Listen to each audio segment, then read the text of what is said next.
is Andy McKay. I'm the temporary station commander here at Wimbledon Fire Station, and welcome to your visit. Now I'm just going to take you around the station itself and just show you some of the rooms that we use to work in. In here we have the station office. This is the hub where all the computers are based. The watchroom in here. This is where the appliances are mobilised from. So we've got the mobilising system. There you've got the teleprinter where the messages comes out, and you've got a computer for staff to log on and to keep on top of stuff. We have all the logbooks, which is where people sign off when they've tested their breathing apparatus sets. And just out the window there, you can see one of the appliances parked up because we're having the bay cleaned as we speak. And all clean fire gear or PPE is clear in here. So you can see this is the gear room where all the firefighters store their equipment when they're not on duty. These lockers, these are just for people's ancillaries, so it's just a safe secure storage area for your torch, your radio, your gloves, flash hood, items like that, just to make sure that they're stored away safely and securely. In here we've got the BA maintenance room, probably the cleanest room on the station, just to make sure that, again, there's no contaminants brought in here. You can see all the different sizes of boots for the hazmat suits. Here we've got the breathing apparatus cylinders, the different types. So this one is the twin cylinder EDBA. And here we've got a single cylinder SDBA one. And I'll show you those two types of breathing apparatus set when we look at the truck and go into equipment in a little bit more detail.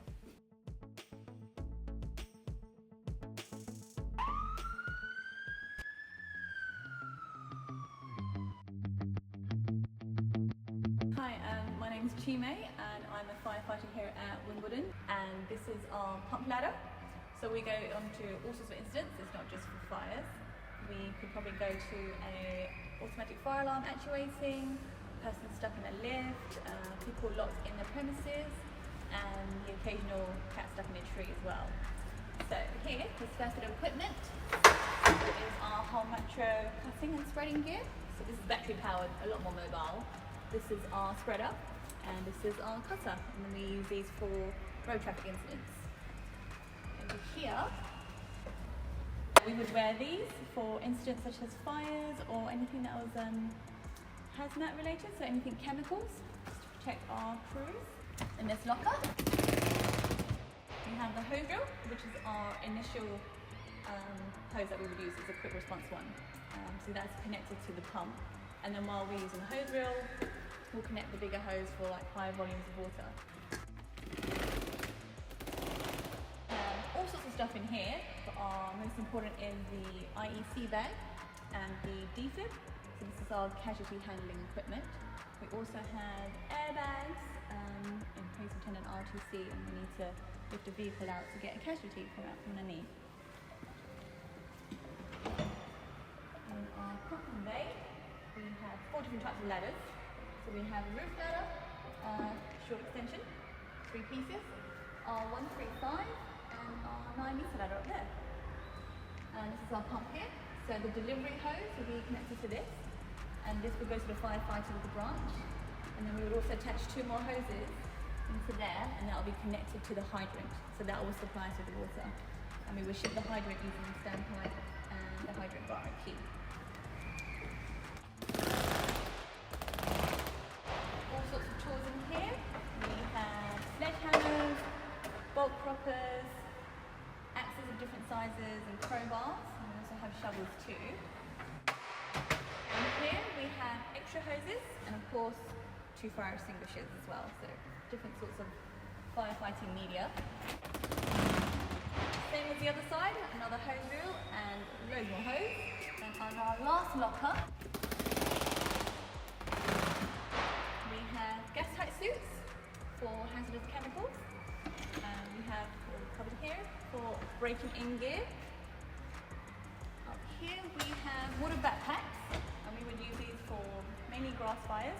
So if we can't get the water close enough to the fire, we would put these backpacks on, fill out with water. So we can have a fire extinguisher we get. Lastly, we have our life jackets in case we're working anywhere near water, rescue lines and throw lines, and this is our fire initial response equipment bag. So we would take these on a high-rise job, so it holds a lot of equipment and we just carry it all in one go. We're in the cab of the fire appliance. Here we've got all our helmets and our jackets. We've got an entry control board here, which gives us an idea of what the BA wearer is doing, so how much pressure they have left, how long they've been in, and when they need to come out. And when we wear these, we'll just fold the seat down, put the straps on, tighten it, and put the third strap on, buckle it, and tighten it as well. And that is it. Thank you. Hi, I'm Johnny and I'm a sub-officer based here at Wimbledon Fire Station. I just wanted to talk to you a little bit about alarms and home fire safety visits. There are 3 types of alarms which I'll now go through with you. So the first one is a smoke alarm. So these are the standard ones you will find throughout most people's homes. The guidance for this is that one is placed on each level of the home. However, ideally they should be placed in any room where a fire could start. So this would include any bedrooms or living rooms. Secondly, we have a heat detector. So these will typically be placed in the kitchen and they are designed to detect the sudden rise in temperature. So they won't be going off every time you burn a cooking. And lastly, we have a carbon monoxide alarm. So these should be placed anywhere near any gas cookers, gas heaters or gas boilers, but also near any open fires or paraffin heaters. So those are the 3 types of alarms that we recommend you install. It may seem like a lot, but the batteries on these items will typically last between 5 to 10 years and you'll need to test them once a month.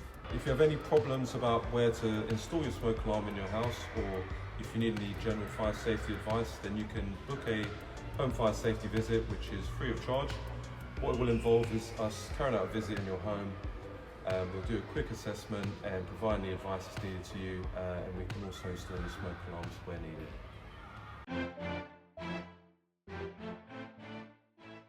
Here we have one of London Fire Brigade's brand new turntable ladders.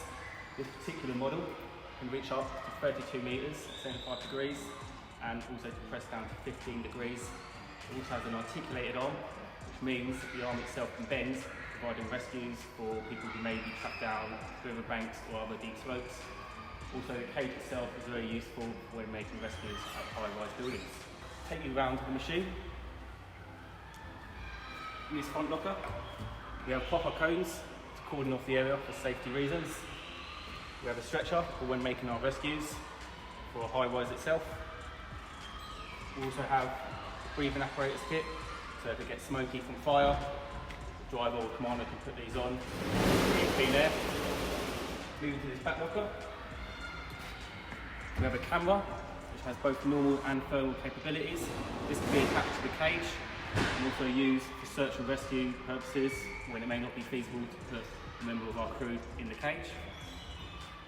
Here we have what we call the Safety 5 system. It has 5 hooks to up to firefighters who may be working on harnesses. This can be used when firefighters need to work on the roof and are in danger of coming to an edge where they may be at risk of falling. In this back locker, we have a bag with our harnesses for always wear a harness when working at height for safety reasons. We have our 2 fire extinguishers, spreader plates for distributing the weight of the machine, and a chop block. At the back, we have 2 controls for the spreader plates. These can be operated individually or all together. These are always used when the machine is pitching and using the ladder at height. In this locker, we have 2 hoses, and these are used to supply water to the machine when firefighting at height. They are 30 metres in length. And we have another spreader block here. In our middle locker, we have a splitter valve. And these are what the hoses in the back of the seat plug into. They supply the water and then supply our machine, and then we can fight fire effectively. Up the top, we have a foam aspirator. In case we're using electrical fires or oil fires, so we don't want to be putting water on that.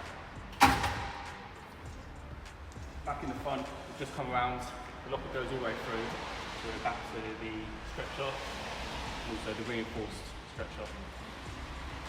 Our TLs often use to put out fires on balconies, and this is something that we're called to quite frequently. Especially during the summer months, barbecues are a big cause of this, which we say never use on your balcony. Also, if you're a smoker, please make sure that you put your cigarette butts out completely, as it's far too easy for an ember to fall down onto a neighbour's balcony, causing a fire there. If you do not wish this to happen to your balcony, and to avoid this, please make sure you do not keep any flammable materials such as wood and outside furniture on your own balcony.